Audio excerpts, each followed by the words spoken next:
A blessed day to you, all my viewers and subscribers. Welcome back to the channel. It's a beautiful Saturday morning. Yes, man, and we have a couple of things to talk about. We see where the West Indies left arm pacer Obed McCoy is set to miss the South Africa T20 League because of injuries. We're going to talk about that. Plus, Darren Bravo. Cries have been getting louder for Darren Bravo to be given an opportunity to make a return to the test team. We're going to talk about that. Plus, Usman Khawaja, he was actually on 195 when Australia captain Pat Cummins decided to declare the innings. We see quite a few people having, debating it. Some saying the team comes first, so it doesn't matter. Some saying they could have given him at least an over or two to go and get the 200. So we're going to talk about that. Plus Virat Kohli and Rohit Sharma. They are both said to, we see some articles floating around from out of India saying that both men are no longer a part of India's T20 plans for the future. So just make sure you watch until the end. If you have not yet subscribed, go right ahead and subscribe to the channel. Alright, let us kick things off with Obed McCoy. And as we know, Obed McCoy is a player that is, I don't want to say injury prone, but every now and again he has to be on the sidelines because of injuries. And the breaking news coming out yesterday by ESPN Cricket Info is that the left arm pacer will be missing the inaugural season of the South Africa T20 League. We are not sure what the injuries are at the moment.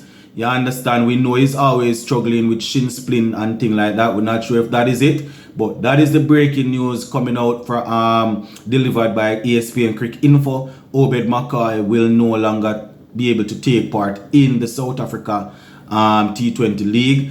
So it seems as if it is something that serious that he will have to be out for a while. West Indies fans might say, well, let him get some rest. He will be ready in time for the South Africa series. We play South Africa in March in an all-format series. A couple of test matches, T20s and ODIs. So, hopefully you will be able to recover from whatever that is and will be in contention for selection when we go up against South Africa. So we just want to say shout out to Obed McCoy. Whatever the issue is, we're definitely hoping he will recover pretty soon. And the next thing that I want to touch on, Darren Bravo. Darren Bravo, my viewers and subscribers. Now, over the past couple of days, they were having a couple of inter-squad games in Trinidad and Tobago to basically pick their 4-day team, their team for the regional championship that is coming up. And in 2 innings, Bravo actually made some runs, and because of that, I see where social media is lighting up, people calling for his immediate return. You understand? I will remind you that in the Super 50 tournament, he made 240 runs, right? And in this little trial game for Trinidad, trial series for Trinidad, he scored 106 and also scored 60. Those are the two, his 2 highest scores in that little trial series there. But what I am going to say is this: I am not definitely writing Darren Bravo off as it relates to test cricket, but this is what I am saying. Him scoring some runs in a trial game for Trinidad, you cannot put him back in the team because of that. Just like who I will say, if Shea Hope or any other Barbadian score some runs in a trial game like that, you can't get an immediate return to the team. Same thing for Jamaica Scorpion. If O'Shane Thomas, if Henry, whoever it is there, if it is even our Aldane Thomas, who scores a lot of runs for Jamaica, scores some runs in a trial game for Jamaica, you cannot look at that. When it comes down to the regional tournament now, the regional championship, where you are going up against teams from the different islands, those teams will be putting forward their best players from their country.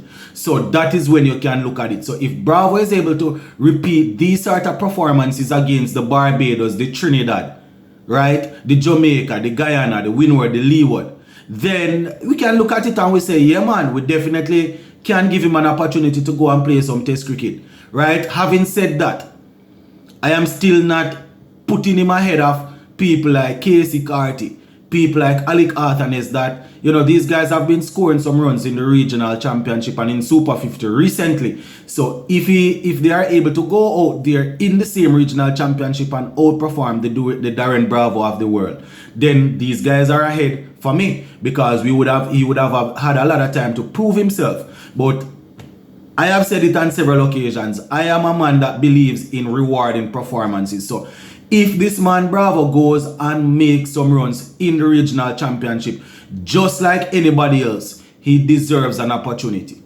right? We might say that these players make runs in regional tournament, and when they get the West Indies call up, they don't do anything. But all they need to do, whoever think they need to get the opportunity ahead of these guys, outperform them in the regional championship. I see a lot of call coming for Shea Hope to be put into the team. I have no problem with that, But outperform the players and you can easily get a spot in the team. It is that simple. Just like how nobody can take Shea Hope's spot in the ODI team right now because of performances. That is how he needs to perform in the championship and get his spot in the team, and then nobody will be able to take it once he's performing. It is that simple. Mark, people like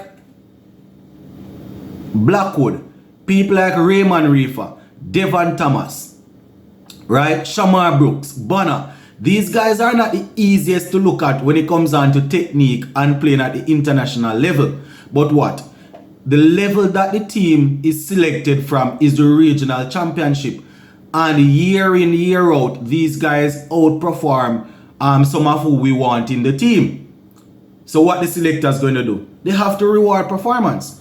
I am by no means saying that these guys are better than Shea Hope, because Shea Hope would have proven at the highest level, especially in ODI, that he has a technique to survive, and we would have seen him in Test cricket every now and again doing a thing. But all he needs to do is outperform these guys and he will get a spot in the team. It is as simple as that. I am not saying we should not select him ever, but we know what needs to be done to get in the team. Just do it. And once you do it, nobody can say you mustn't get a chance. It is that simple for me. But as usual, I might be wrong, so the comment section is open. Go down in the comment section and let me know what you think. See?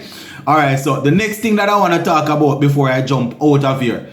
South Africa versus Australia, right? That test match here, the third and final test match. Mark you, Australia, they have already won the series 2-0 and they are playing the third test match, right? Australia won the series 2-0, playing the third test match. So Australia made 475 for 4 declare. Osman Khawaja was on 195. Remember, they have lost quite a few overs because of rain, right? Quite a few sessions. And we see debate going on around the world now.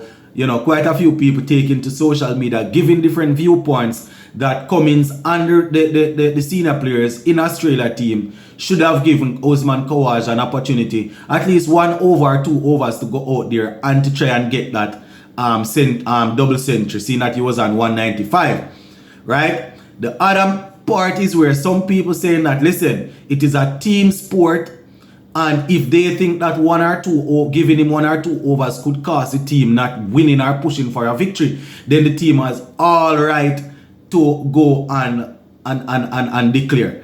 My thing is this: the series, they already won the series. This one seems as if it's going to end up in a draw. So you could look at it and say give him the opportunity, but I am always team first. So I would have seen where games would have gone down, team pushing for victory, and games would have gone down to probably 1 or 2 overs being the difference. So I can understand it from a team perspective, but I can also understand with having won the series and thinking that giving him an over to try and get the double century. But as I said, I would have seen games where 1 or 2 overs actually turn out to be the difference. So I definitely understand from that angle. So I don't know. Let the debates begin in the comment section. Plus, Virat Kohli and Rohit Sharma. It's a developing story, but I saw some breaking news coming out of India where it is said that these guys are no longer a part of India's future, especially preparing the T20 team. Let me correct myself, the T20 future. moving towards the next T20 World Cup. Rohit Sharma is still the all-format captain, but based on the reports that is coming out, the future of the T20 team, these guys are no longer a part of it, you know, building towards the next World Cup. Maybe they will play a couple of T20 games, but all reports coming out is that Virat Kohli did not ask to be rested, and, you know, he's fit and ready to play, but they are giving youngsters an opportunity because these guys are no longer a part of the future. You understand, the long-term future. And talking about long-term future, while I'm recording this video, India currently playing Sri Lanka. Sir Kumar Yadav getting another century. I think it's his third international century, and he's definitely pushing for a permanent spot in that team. Big up on yourself, my peeps. I will touch base later on. See?